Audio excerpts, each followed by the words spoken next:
Years, the biggest bomber ever built, the Douglas B-19 gets set for its trials. With a wingspan equal to the height of a 20-story building and wheels that dwarf the tallest man, this 80-ton giant is capable of flying to mid-Europe and back with 18 tons of bombs.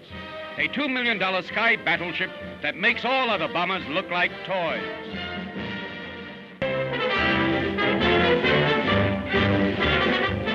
"82 tons is the weight of that sky monster at Santa Monica, California.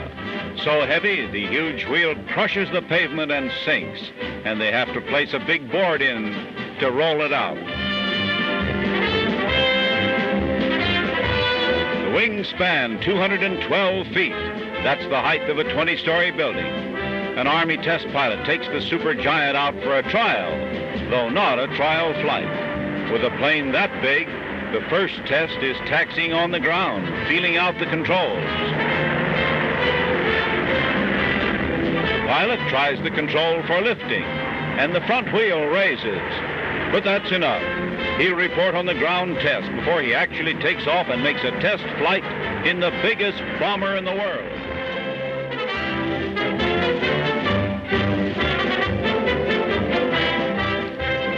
The test flight of the biggest airplane in the world, to be powerfully armed, gun turret in the tail.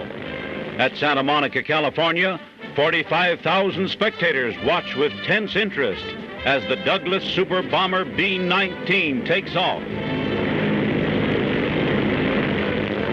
Is it possible to raise such a giant? A nerve-tingling moment as she seems to falter, dips, but the immense plane straightens out and soars aloft. That super leviathan of the sky cost $3.5 million and took 5 years to build. Cruising radius more than 7,000 miles. The landing is a drama.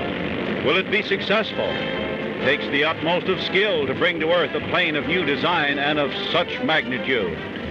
Wingspan 212 feet. Total weight when fully loaded, 82 tons.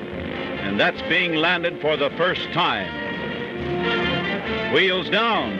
There's a rebound of the vast weight. And then, smoothly along, the successful test flight of the biggest of all skycraft, latest and largest addition to American air power. Takes quite an aviator for that great a job. Major Stanley Umstead, the U.S. Army's chief test pilot.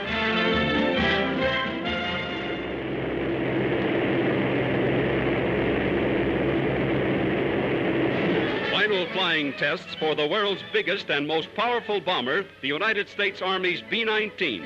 The Sky King staggers the imagination. The rudder tip is 4 stories above ground. The landing wheels are 8 feet across and weigh over a ton apiece. To each wingtip is a half a block's walk. The Army crew goes aboard for the vital test flight. Lieutenant Colonel Umstead, only man to fly the big ship, is next to the last aboard. Then 4 18-cylinder motors start their roar of power. Inside the control cabin, the order is, up she goes.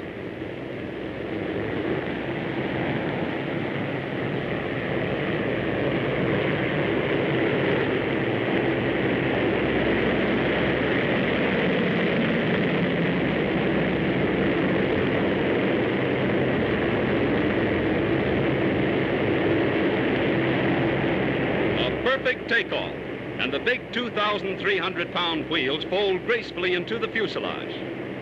Inside the B-19, Pilot Umstead is at the wheel. Everything is calm and casual. Or does that cigar indicate a little nervousness?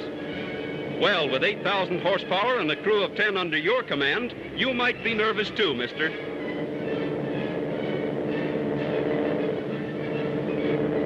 Gun turrets are all over the B-19. In all, there are 18 emergency exits for the crew. Now, let's look inside a wing. Man-sized passageways run through the wings to the motor repair stations. The motors are air-cooled. Each generates over 2,000 horsepower. Each wing also is designed to carry 6 bombs.